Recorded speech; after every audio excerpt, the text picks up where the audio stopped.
is we know it's going into the bottom lane. We know it's going to be played by Keria because you can't play Jungle Hui, so that's not going to be a thing. But well, will it actually end up being successful into the Varus is the question. I mean, we've seen support Hui quite a bit this season. Barrel started us off with that. You have really strong push in this lane. You're going to outrange the Maokai. It's going to be very difficult for him to engage onto you. And you have a decent amount of CC as well. You could speed Kalista up. So, I mean, I do think this is a strong pick. It's very experimental, but also immobile. And I worry that if FEARX get ahead with Nocturne Zac, and you're trying to play this, you're not going to have as much...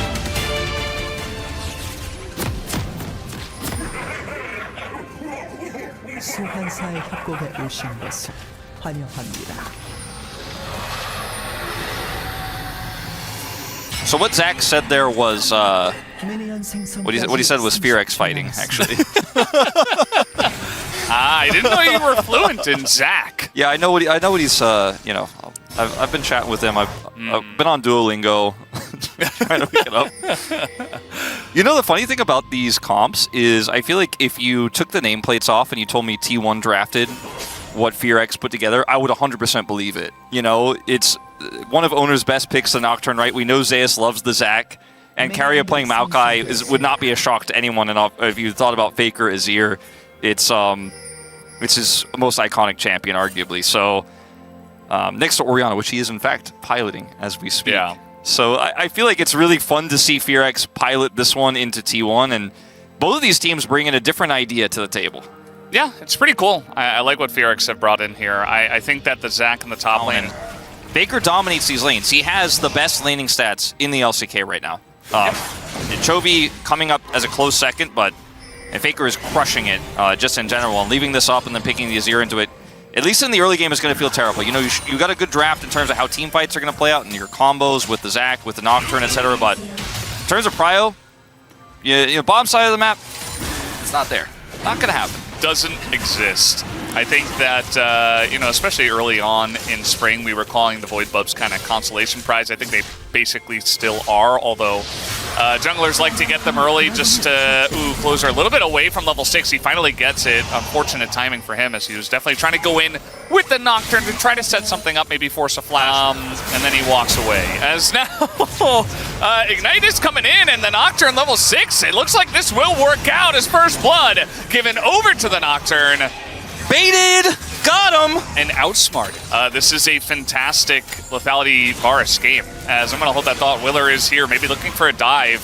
It is a 3v3, yes, but I'm not sure if Owner can really even get away from this, as Willer's going to do a bunch of damage. He just ults onto Guma, nearly takes him out, but he lives, as now Owner has to flash away, but Willer might pay the price. One more ability would do it as Keria. He's desperate, and he gets it, and even a kill onto the Maokai as well, and this has gone totally awry, as now even Faker's coming in. They don't even need him. Guma gonna pick up the double kill. He does not have the damage, and the turn is there. We're not done fighting, though. Yeah, the Keria shield as well, and that replay, excellent timing. And now Owner in a little bit of trouble. Here's Closer, very nice scoop on a 2, but the first person to go down is Execute, and now Closer's in trouble.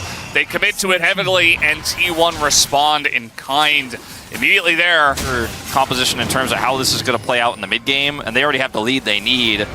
And I feel like it's accelerated. It should have been a huge lead from the laning phase alone, but these skirmishes have really backfired for FEARX. So now T1's going to have that 2-dragon lead. Again, expected, but 2 dragons plus gold is a little bit tough to stomach. Chemtech. Such. You know, Ox, he was a little bit... He had a lot of downtime, you know, he was feeling a bit bored. Either way, guys, we do have the engage once again. This is the combo. You press your R buttons, but now Owner's going to do the same, as he will just flag and drag out. And it's not going to have the damage. The follow-up not quite there. A little bit too far away from turret. Zeus is crushing this matchup. Yeah, he's kind of owning him here.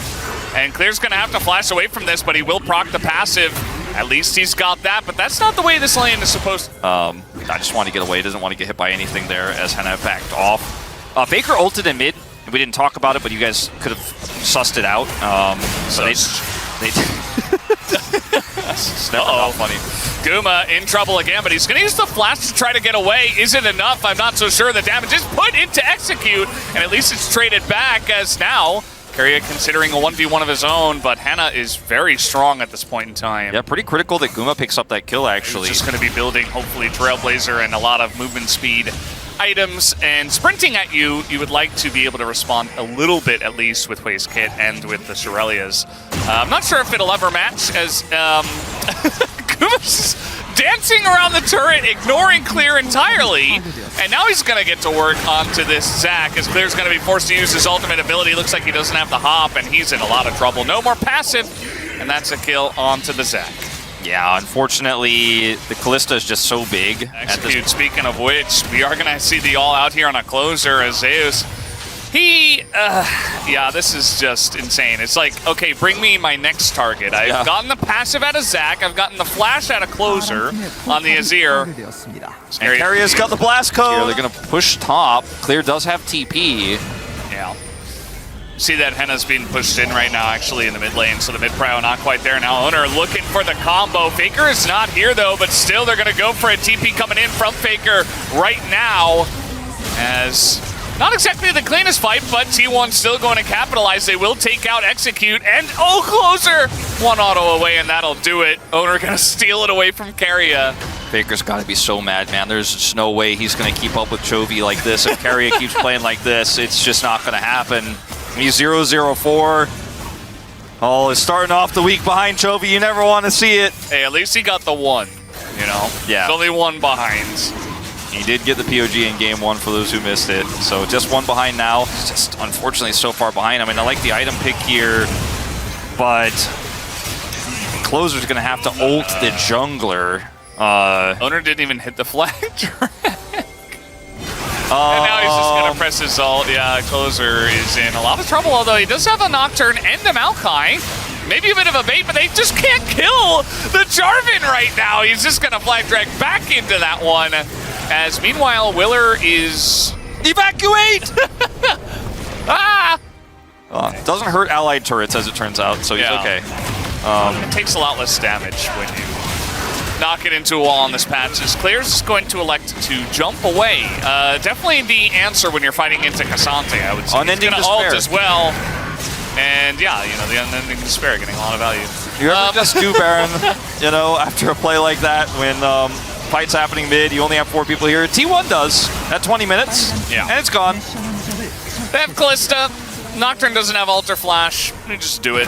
I mean, they probably didn't even see it until it was too late anyway. T1 very far ahead now at 42,000 gold, 21 minutes in. Clear teleported to a Baron that was gone as well, and the Herald is at least going to get some value up here topside. Clear!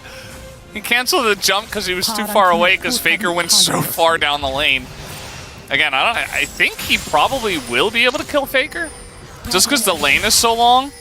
But he's really taking a sweet time with this one. I mean, Zeus has TP. And he's not going to even pull him back. Okay, well, that was not the way. All right. Well, I mean, he might have been called by his teammates, like, look, you know, Zeus might TP on you. Don't hard commit. Don't lose your passive. It's super valuable for this next fight, the soul fight. But, I mean, dealing with Baron here is nigh impossible. Faker's just going to TP into that one. And Sonya's as well. Kind of worth. I guess he denied some damage. I don't even see any. He probably fat-fingered, I guess. I don't know. It's fine. He has done that on occasion. He's not perfect, okay, Valdez.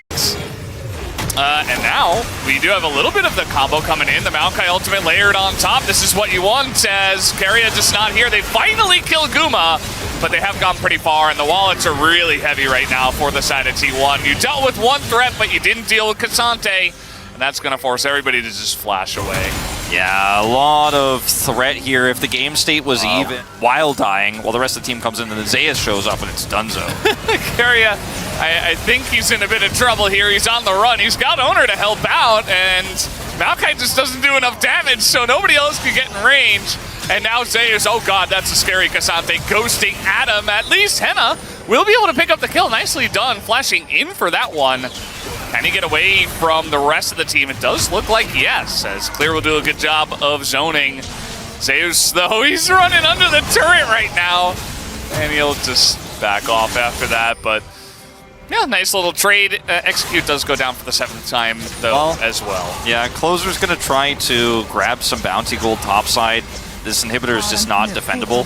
TPing in, actually, as I say it, though. Let's see what they can get with this. I don't know about this. Again, this is kind of the broken up version of the combo. Faker just going to flash the wall. Guma still running away. This is what we were talking about. You can't get on top of him, and he's just jumping away from the jumper himself. It's the Zac can't get on top of the Kalista, and Guma will just laugh in their face and take them all down. Faker's going to steal the kill because why not? He needs some POG points. Don't think he's going to get them in this game, though, as Executor's just dead as well. Zeus, he's trying to bargain for his own POG points. Zeus ready to go home.